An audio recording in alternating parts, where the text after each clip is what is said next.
I've been out here at the North Sea for quite a while now, and today I'm fishing at a depth of 144 meters. And yep, we've just hooked something rare again. Very nice, a European angler. Very, very, very cool. Yeah, I'll gladly take that. And the great thing is, right now there's always something rare coming in here and there. For example, Roman just caught a lomgear eelpout here. Super rare fish, really, really nice. And even as a trophy, fantastic. So of course I came straight over here, started testing things, and I was finally able to catch my next star. And my next star is right here. I was missing this one for ages, the European squid. Finally caught it as a trophy. Check that off. That makes 119 different stars, different trophies, caught already. Very, very, very cool. Yeah, it can totally keep going like this. But of course, it's not only rare fish coming in like that, it's going, well, I'd say moderately. All pretty decent fish, also silver-wise absolutely fine, and the fish sizes are quite reasonable. We've got plenty of cod here, medium-strength fighters, so if you're using a, let's say, medium setup, you'll definitely get solid action with every fish here. Like this one, a 22 kilograms cod. That definitely brings in some nice cash. So yeah, silver-wise is totally okay. 500 to 600 silver per hour is definitely doable here. Of course, that's not massive for the North Sea, but it's solid. And you're consistently getting bites here, which is great. And most importantly, we've got a shot at rare fish. I'm probably going to fish here for another hour and test a completely different rig, because right now, I'm pretty much constantly using a jig presentation and the Jigmeister. Here it is. Let's take a quick look at the lure. Yeah, Jigmeister DC1000. That's delivering really well at the moment. As I just said, it already worked with the eelpout and also works super well just now with my European squid. So that lure is performing. Otherwise, of course, I'm also testing different trailers and I'm rotating colors too. I just switched the yellow one to white. It had green before, and yeah, I've already changed it again. So you really have to experiment a bit, try things out, and keep testing different colors to see what works best. And if you catch a fish on a lure that you maybe didn't want, then just switch the color again. So before I came to this spot, I was already out and about at the 34-meter mark, trying to go for quantity. But I was getting loads and loads of pollack on foam rubber. Just those small, basic foam lures. And after the 6th pollack, I thought, nah, I'm not gonna do this to myself anymore. I'll head for the deep holes, try things out, and keep searching for the rares. What I definitely want to try next are worms. So natural baits.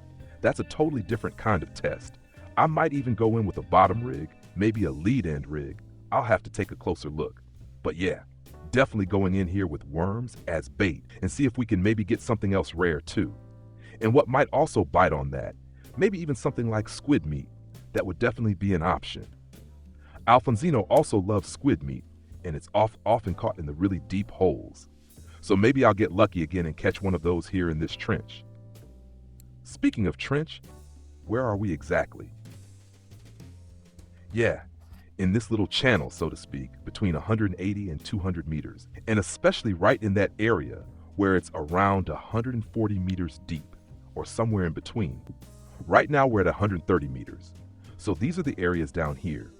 That lower part, I don't really want to go there anymore, because then you're on this slope. And it's really, really, really hard to get a proper jig presentation going. So I actually always want to move away from there. But you can stay nicely in this slope trench. If you get yourself into that middle area, you can just go back and forth between 6 o'clock and 12 o'clock and back again until 6 p.m. So yeah, you've got the opportunity to stay right there consistently. What you do have to do though is adjust your depth again and again, because it varies a lot, really a lot. And unfortunately, you can't read it exactly off the sonar all the time. Right, let's keep going. Just grab the next boat ticket. We're heading straight back out.